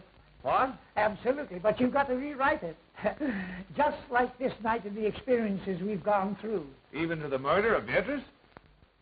Yes, I'm afraid Beatrice will have to die all over again. Well, the ghost walks after all. Congratulations. Congratulations, Joe. You were all right, too, Caraway. Thank you, Mr. Wood. Now, what's the matter with you? I was just thinking how terrible it would have been had the professor really operated on us and changed us all. You might have gotten my adenoids, and I would have gotten your false teeth. Erskine, turn your face to the setting sun. Oh! What's the idea? Don't forget, you're fired. Oh, Mr. Wood. Come.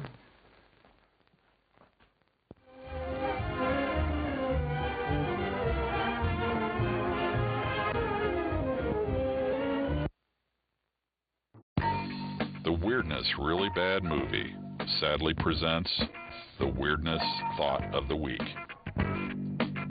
Communication with the dead is only a little bit more difficult than communication with some of the living.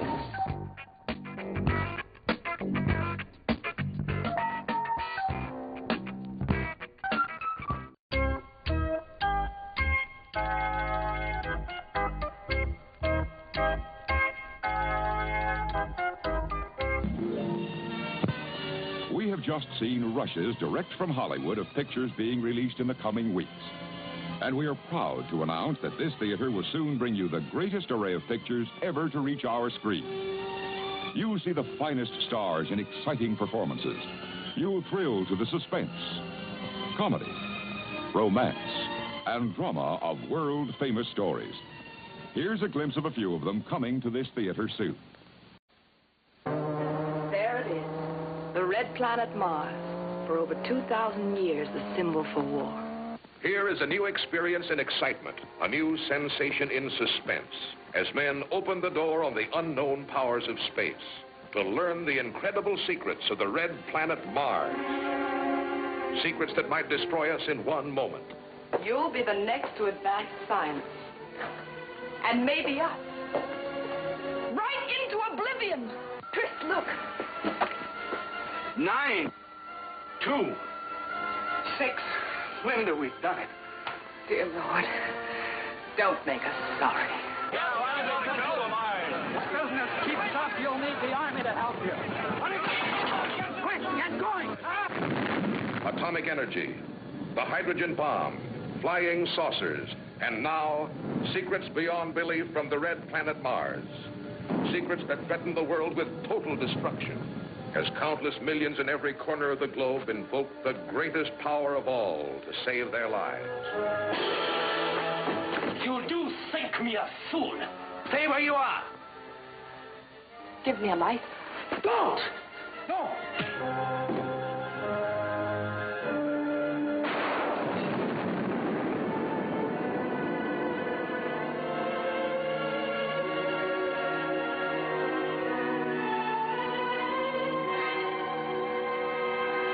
And now, it's showtime.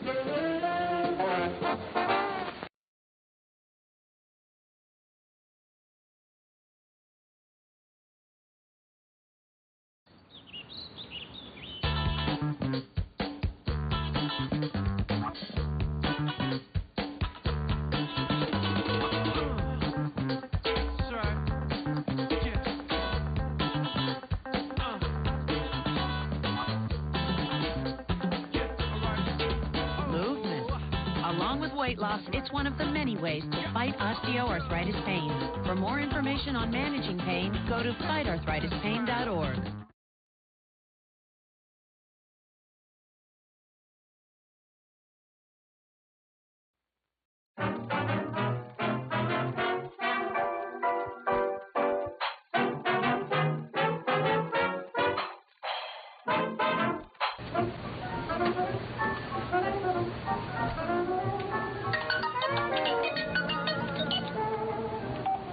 Hello?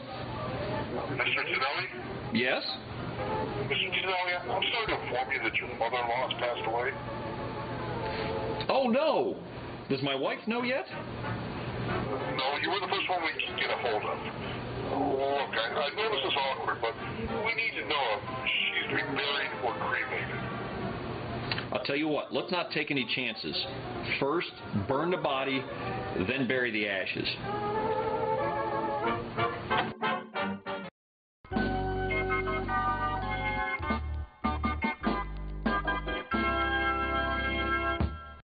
Dum dum, diddle dum dum, Diddle-dum-dum, diddle-dum-dum. There was a turtle by the name of Bert, and the turtle was very alert. When danger threatened him, he never got hurt. He knew just what to do. He ducked and covered, ducked and covered. He did what we all must learn to do. You and you and you and you, duck and cover. Be sure and remember what Bert the Turtle just did, friends, because every one of us must remember to do the same thing. That's what this film is all about. Duck and cover. This is an official civil defense film produced in cooperation with the Federal Civil Defense Administration and in consultation with the Safety Commission of the National Education Association. Produced by Archer Productions, Incorporated. Hey, Bert, come on out and meet all these nice people. Please? Oh, all right. We really can't blame you. You see, Bert is a very, very careful fellow. When there's danger, this is the way he keeps from being hurt. Sometimes it even saves his life. That's why these children are practicing to duck and cover just as you do in your school. We all know the atomic bomb is very dangerous. Since it may be used against us, we must get ready for it, just as we are ready for many other dangers that are around us all the time. Fire is a danger. It can burn whole buildings if someone is careless. But we are ready for fires. We have a fine fire department to put out the fire, and you have fire drills in your school so you know what to do. Automobiles can be dangerous, too. They sometimes cause bad accidents, but we are ready. We have safety rules that car drivers and people who are walking must obey. Now, we must be ready for a new danger, the atomic bomb. First, you have to know what happens when an atomic bomb explodes. You will know when it comes. We hope it never comes, but we must get ready. It looks something like this. There is a bright flash, brighter than the sun, brighter than anything you've ever seen. If you are not ready and did not know what to do, it could hurt you in different ways. It could knock you down hard or throw you against a tree or a wall. It is such a big explosion, it can smash in buildings and knock signboards over and break windows all over town. But if you duck and cover like Bert, you will be much safer. You know how bad sunburn can feel. The atomic bomb flash could burn you worse than a terrible sunburn, especially where you're not covered. Now, you and I don't have shells to crawl into like Bert the Turtle, so we have to cover up in our own way. First, you duck, and then you cover. And very tightly, you cover the back of your neck and your face. Duck and cover underneath a table or desk or anything else close by. In Betty's school, they are talking about the atomic bomb, too. Betty is asking her teacher, how can we tell when the atomic bomb may explode? And her teacher is explaining that there are two kinds of attack, with warning and without any warning. We think that most of the time we will be warned before the bomb explodes, so there will be time for us to get into our homes, schools, or some other safe place. Our civil defense workers and our men in uniform will do everything they can to warn us before enemy planes can bring a bomb near us. You may be in your schoolyard playing when the signal comes. That signal means to stop whatever you are doing and get to the nearest safe place fast. Always remember, the flash of an atomic bomb can come at any time, no matter where you may be. You might be out playing at home when the warning comes. Then be sure to get into the house fast, where your parents have fixed a safe place for you to go. If you are not close to home when you hear the warning, go to the nearest safe cover. Know where you are to go, or ask an older person to help you. You know the places marked with the S sign? They're safe places to go when you hear the alarm. If there is a warning, you will hear it before the bomb explodes. But sometimes, and this is very, very important, sometimes the bomb might explode without any warning. Then the first thing we would know about it would be the flash. And that means duck and cover fast, wherever you are. There's no time to look around or wait. Be like Bert. When there is a flash, duck and cover, and do it fast. Here are some older boys showing what to do if the flash comes when you are not in the classroom. This is what to do if you should be in a corridor. You duck and cover tight against the wall this way. Remember to keep your face and the back of your neck covered tightly. Try to fall away from windows or doors with glass in them. Then, if the glass breaks and flies through the air, it won't cut you. You might be eating your lunch when the flash comes. Duck and cover under the table. Then, if the explosion makes anything in the room fall down, it can't fall on you. Getting ready means we will all have to be able to take care of ourselves. The bomb might explode when there are no grown-ups near. Paul and Patty know this, and they're always ready to take care of themselves. Here they are on their way to school on a beautiful spring day. But no matter where they go or what they do, they always try to remember what to do if the atom bomb explodes right then. It's a bomb. Duck and cover. Paul and Patty know what to do. Paul covered the back of his head so that he wouldn't be burned, and Patty covered herself with the coat she was carrying. They knew how to duck and cover. They acted right away when the flash came. If they had been at this doorway when the bomb flashed, Paul and Patty would have ducked and covered this way, like this girl. Heavy doorways are a good place to duck and cover. She will be safer, too. Here's Tony going to his Cub Scout meeting. Tony knows the bomb can explode any time of the year, day or night. He is ready for it. Duck and cover. Attaboy, Tony. That flash means act fast. Tony knows that it helps to get to any kind of cover. This wall was close by, so that's where he ducked and covered. Tony knew what to do. Notice how he keeps from moving or from getting up and running? He stays down until he is sure the danger is over. The man helping Tony is a civil defense worker. His job is to help protect us when there is danger of the atomic bomb. We must obey the civil defense worker. We must know how to duck and cover in the school bus or in any other bus or streetcar. Duck and cover. Don't wait. Duck away from the windows fast. The glass may break and fly through the air and cut you. Sundays, holidays, vacation time, we must be ready every day, all the time, to do the right thing if the atomic bomb explodes. Duck and cover. This family knows what to do, just as your own family should. They know that even a thin cloth helps protect them. Even a newspaper can save you from a bad burn. But the most important thing of all is to duck and cover yourself, especially where your clothes do not cover you. No matter where we live, in the city or the country, we must be ready all the time for the atomic bomb. Duck and cover.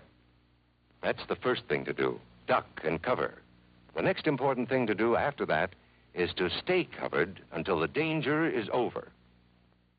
Yes, we must all get ready now so we know how to save ourselves if the atomic bomb ever explodes near us. If you do not know just what to do, ask your teacher when this film is over. Discuss what you could do in different places if a bomb explodes. Older people will help us as they always do, but there might not be any grown-ups around when the bomb explodes. Then, you're on your own. Remember what to do, friends. Now tell me right out loud. What are you supposed to do when you see the flash? Duck and cover. Duck and cover. Duck and cover.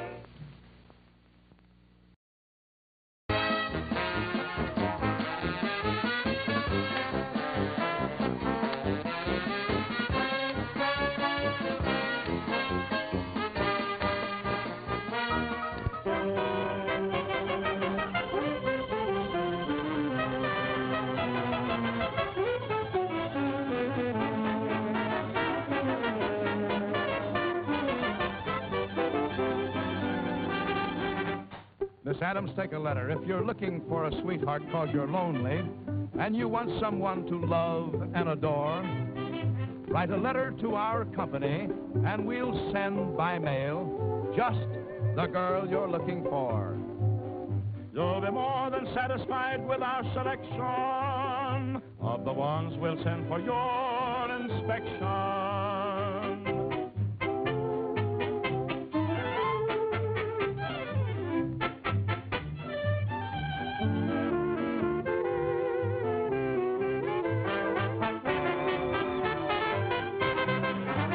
We're the mail order made you've ordered by parcel post. We come to you.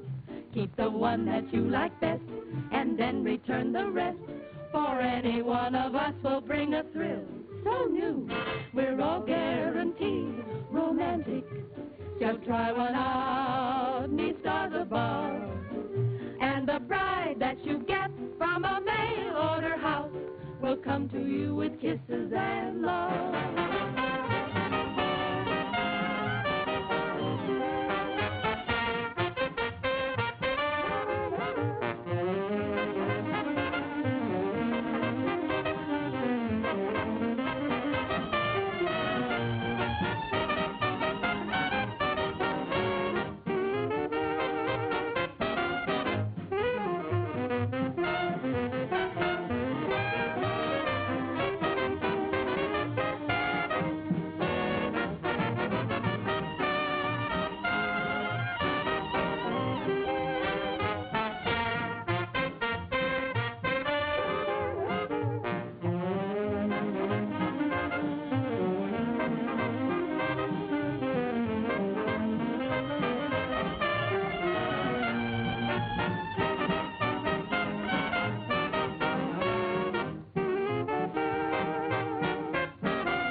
For tonight's movie, the near masterpiece film from 1934, The Ghost Watch. But you know, Dave, you're going to have to try harder next time.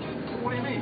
Well, you know, for a really bad movie, this wasn't that bad. Because I've been trying hard to find a really bad movie. And, you know, we would love to thank Mike's Place for allowing us to come in here and film all these little movie segues. And I'd like to thank everyone else who had to do something with the show, but if I did that, I wouldn't have any closing credits. Right, you guys. Less talking and more dishes. Keep talking, and you'll never get the bill paid off. You know, Dave. Yep. The next time you tell me not to worry, I'm worried. Hey. Oh, sorry. Not really. Oh, well. Bye now. Okay. See you next time. Hey. Sorry.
It's a plane! It's Superman!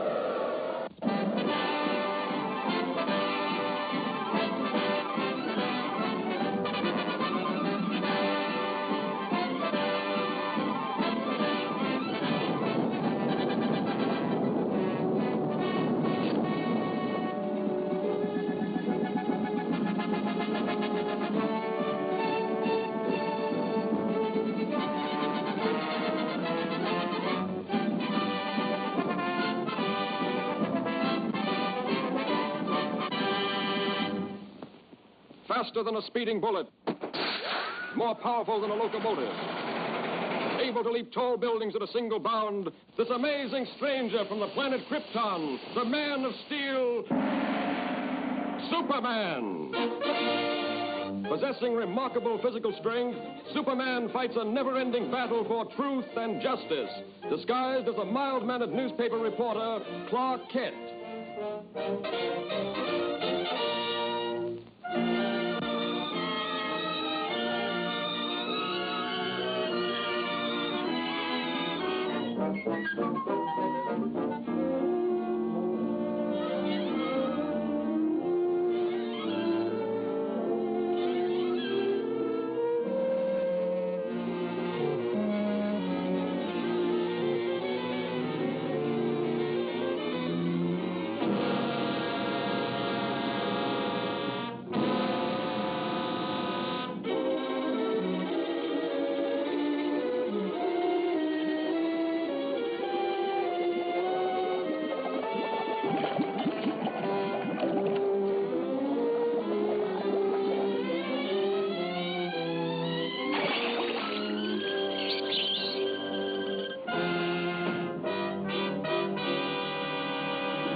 And I still say Manhattan rightfully belongs to my people. Possibly, but just what do you expect us to do about it? You have a newspaper. Publish the truth. Have the island vacated immediately. It's fantastic. Why, that's ridiculous. Ridiculous? Maybe modern science will make you think differently.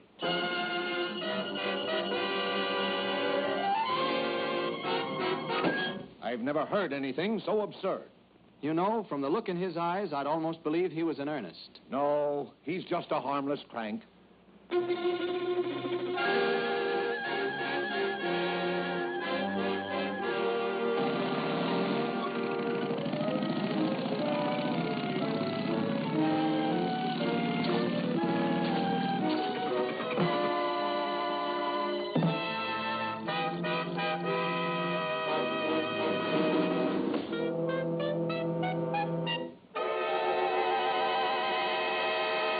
Come ahead, Miss Lane. You wouldn't want to miss this story, I'm sure.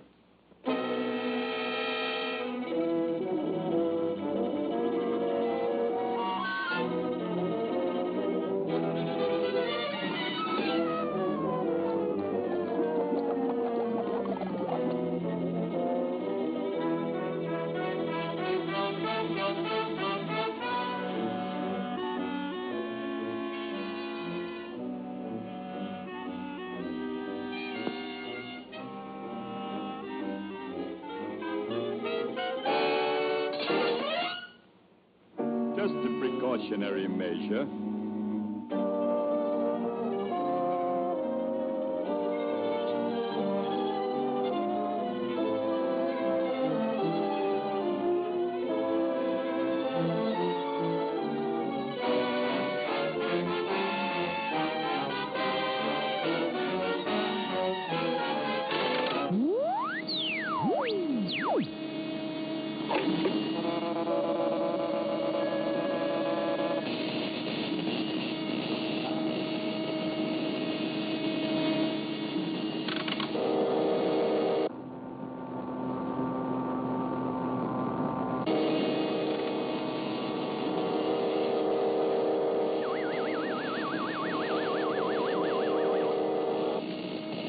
Now, Miss Lane, get ready for the greatest story of your career.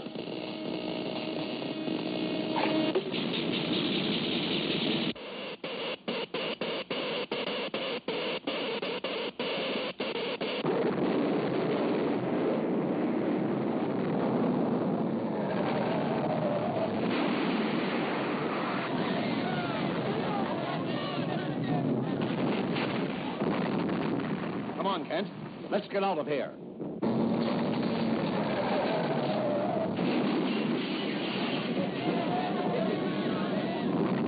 looks like a job for Superman.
A girl is still down there.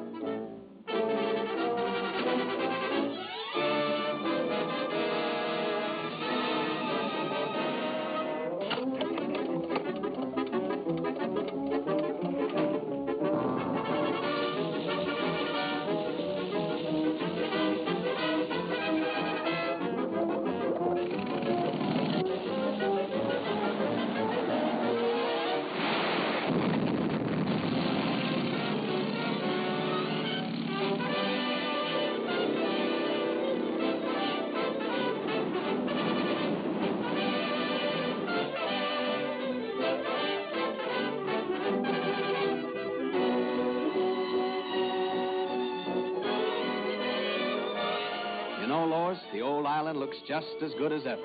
That's right, Clark. Thanks to Superman.